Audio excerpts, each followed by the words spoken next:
Boxing Ego here. If you like this video, make sure you hit the like button and also subscribe to the channel and hit the bell icon on the top of your screen to get notified when the latest new content drops. What up, Fight World? It's your boy Ego and I'm back with some more boxing. Make sure you smash the like button, also subscribe to the channel for the latest and greatest boxing insights. I got some originals. Now, in the words of DJ Khaled, another one. I did an Ego rumor mill video and it was correct. Fonfara versus Stevenson is a go for June. And just to show, somebody said this on social media. They sent me a message like, oh, you just got this from Adonis's account. And I don't have to prove anything, but I like to take these opportunities to shit on some of y'all who doubt and disbelieve. Now, as you guys can see, I'll put the picture on the screen. That's when the video was uploaded. You'll see it on the left, and then you'll see when it was actually published.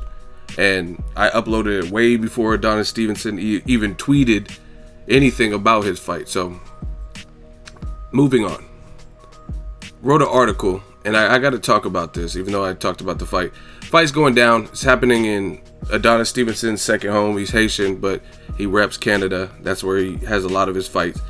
And it's taking place in June. Left-hander, WBC light heavyweight champion, and Showtime's going to televise the bout. Showtime's killing HBO, FYI. Just their regular Showtime package, they're killing. And it's June 3rd from Canada. And here's Adonis making it official at 8:23 a.m. It's now official, June 3rd rematch against Andrzej Fonfara in Canada. The undercard will be interesting as well, Premier Boxing. And not everyone was happy, namely Sean Monaghan, Irish Shawnee Monaghan. He says, well, it seems I got jerked again. Fight with Stevenson is off. I honestly always kind of doubted it was going to happen. Was he going to fight an undefeated guy? No. He fights a guy he already beat who just got KO'd in one round. No wonder nobody respects this punk motherfucker. Whoever I get next is in trouble. Now, I mean, I have no problem with that tweet. I mean, he's a fighter. What do you expect? But I kind of want to break this down because a lot of people, this is the suspect part about boxing. A lot of people, they go off this or read an article, listen to someone else's views or whatever. They don't, like Kanye said, you ain't been doing the education, right? Now, this is no disrespect, no shade to Shawnee Monaghan. Seems like a cool dude. But I put in this article exactly how I feel about this whole situation.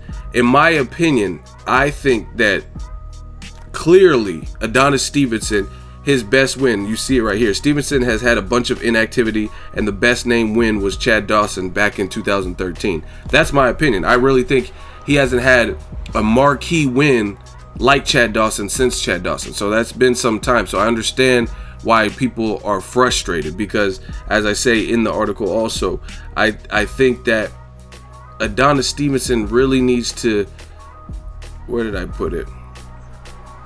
It should be at the end. With a newly reformed and exciting light heavyweight division, Stevenson needs to go after the compelling fights. Fights that will get him more exposure, credit, and recognition for victory. Fights with Andre Ward, Sergey Kovalev, Artur Beterbiev, Alida Alvarez, or Joe Smith Jr. should be an immediate goal if successful in his latest title defense versus Fonfara. That's what I believe. I think that Fonfara, that it's a solid fight for him. He gave him a tough fight, but there were other options to me, like Alida Alvarez would be a good option. But the thing is, I notice with a lot of boxing fans, you guys just recycle what other people say and stuff. Like you don't even do the education, like Kanye said.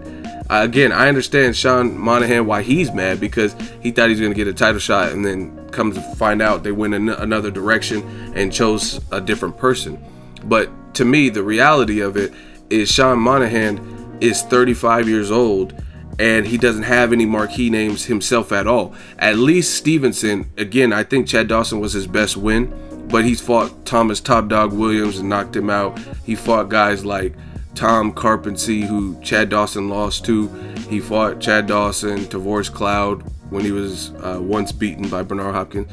So he has some fights in there. Saki Obika, he has some fights in there, like ranked guys.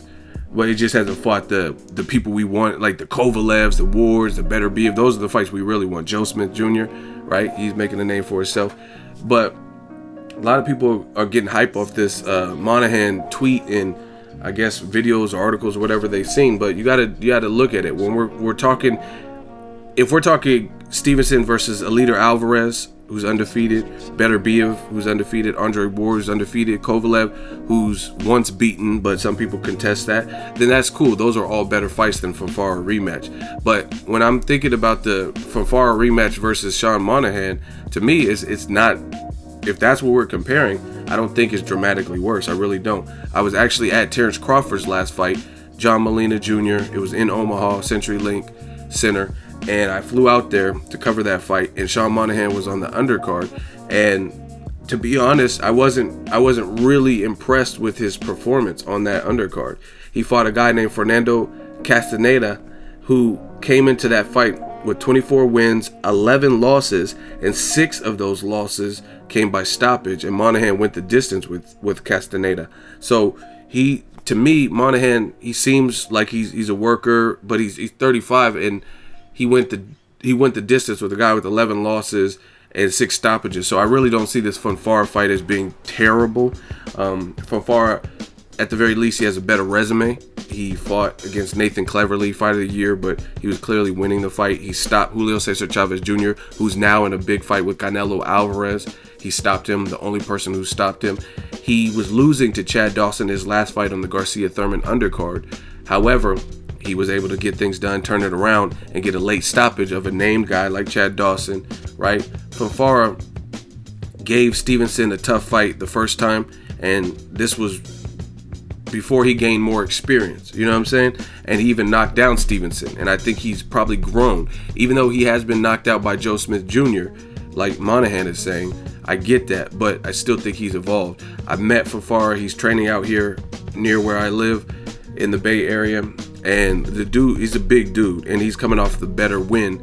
To me, knocking out Chad Dawson late, even though you were losing the fight or whatever, a close fight, is better than the Monaghan last fight where he fought a guy most people won't know, Castaneda, who had 11 losses, 6 by knockout, and you went the distance with him. So I understand as a fighter why Monaghan would be upset, but a lot of people aren't really doing the education and really, they're just like mad. Oh, Adonis is a bitch and he should have fought Monaghan. But you yourself probably don't even know Monaghan. You know what I'm saying? I heard he has a good following in New York where they were trying to make the Stevenson fight. But again, when I'm talking about the Stevenson Fonfara 2 versus Monaghan, I don't see a huge difference. You know what I mean? Yeah, Fonfara has losses, but he also has a better resume.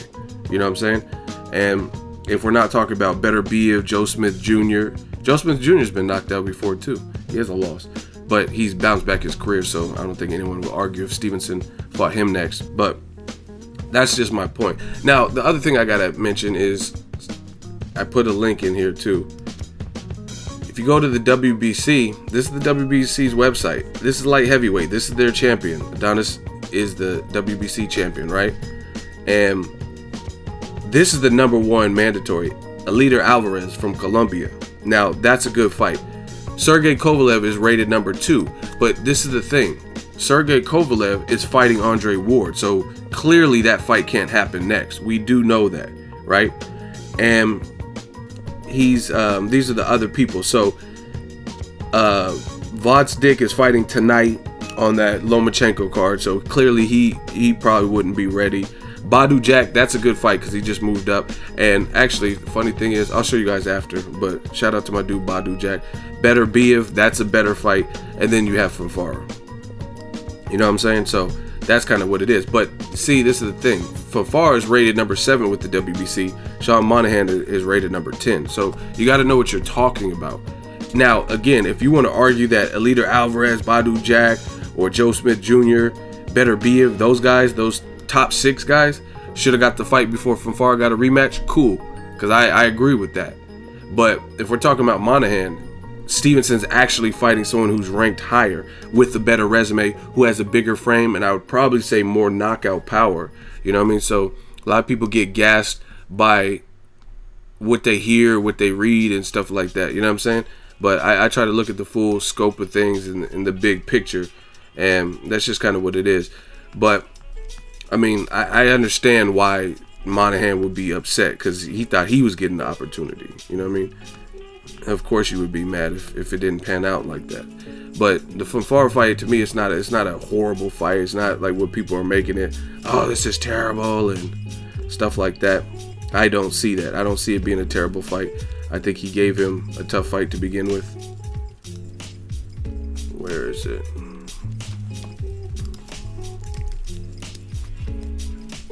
Now, I posted this on my Instagram. And you see my dude Badu Jack responded, and he put the snoring sleep emoji, like he's not impressed. So some people aren't impressed with Fonfara. Again, I do think there were better options, but I don't think Sean Monaghan is just, his name is, he's undefeated. I get that, but he's still 35, and he has a lesser resume, a smaller frame than Adonis Stevenson and stuff like that. We know at the very least that Stevenson had a tough fight with Fonfara. So again, if we're not talking about Fonfara or excuse me, Stevenson fighting Better Biev or Leader Alvarez, then that's something else. You know what I'm saying? I think Stevenson, he needs to fight a champion. He needs to fight this. I didn't even know this until I was writing the article. I didn't know Stevenson's exact age. He's 39 years old. Like 50 said, you gotta do something, baby. 39. He's 39, which, you know what I mean, it's not old in the regular world, but you're a boxer, you know what I mean? And you've had that belt since 2013, and Chad Dawson was your last real victory where people just like, give it up, like where they have no choice but to give it up. We knew what Chad Dawson was, even though he got stopped by Andre Ward, but just how he destroyed him in the first round, that was like, wow, you know what I mean? Because Chad Dawson was at his comfortable weight. He was in great shape for that weigh-in, things like that. So I think Adonis Stevenson, I guess this is from the Chad Dawson fight, I really feel like he needs to, if he gets past Fonfara, he needs to really get with this team to try to push for, like, you have to at least fight like a Joe Smith Jr. or a Better Biev type person. Those are all fights I want to see, and light heavyweight has too many players. But as far as the Sean Monaghan, I think the other thing is the network. Sean Monaghan, I don't really recall seeing him on too many, like HBO, Showtime, PBC. Fonfara's main evented on PBC before his fight with Joe Smith Jr. where he got upset. That was a main event. You know what I mean? He was on Showtime, I think, when he fought Stevenson, things like that. So Fonfara, he's probably been on more cards, more exposure. So the network's probably a bit more willing to purchase a fight with Stevenson Fonfara with the backstory. But the thing I don't like for Fonfara is, like Monaghan did mention, he's only one fight removed from being knocked out. So having a new trainer coming off a Chad Dawson stoppage win, I think I personally, if I was Team Fonfara, I would probably want to see him take another fight or two before he went into a title shot again, just to work things out with Virgil Hunter, to see exactly how you feel with him, because I do think he was losing the Chad Dawson fight, if I'm not mistaken, until the stoppage. Like I had Chad Dawson up, and I think a lot of people did. So I would like to have seen before Fonfara rematch. Now, if he didn't get knocked out by Joe Smith Jr., I think Fonfara definitely did enough to climb back up, because he beat Cleverly, he stopped Chavez Jr., and he had a couple of fights in there. But then he reached Joe Smith Jr., came up short, got knocked out in the first round. So that kind of knocks you down off the ladder a little bit, puts you back a couple paces. Badu Jack, shout out to my dude. That would be a great fight. I don't know why they didn't look after that, because like even the Leader Alvarez, that's #1 mandatory, maybe he doesn't have the big enough name or whatever, but I think a Badu Jack, he's coming off a great fight in January versus James DeGale, and he just moved up. So, and he's a former WBC champion. That makes all the sense in the world. I don't know why. And I just seen Badu Jack a few months back at the Mayweather Promotions card, and he said he's down for whatever. He would like to fight Adonis Stevenson. So I don't know why he didn't go after a guy like that, a Leader Alvarez, Joe Smith Jr., but it is what it is. In terms of Fonfara versus the Monaghan bout, I don't really see a huge difference or disparity where Monaghan was so much better of a pick. I think if you're not going to pick Badu Jack, Better Biev, Joe Smith Jr., a Leader Alvarez, then Fonfara would be the next best. Let me know what you guys think. Drop it in the comment section. Make sure you share the video, like the video as always. Hate, comment, and subscribe. Till next video is Ego signing off.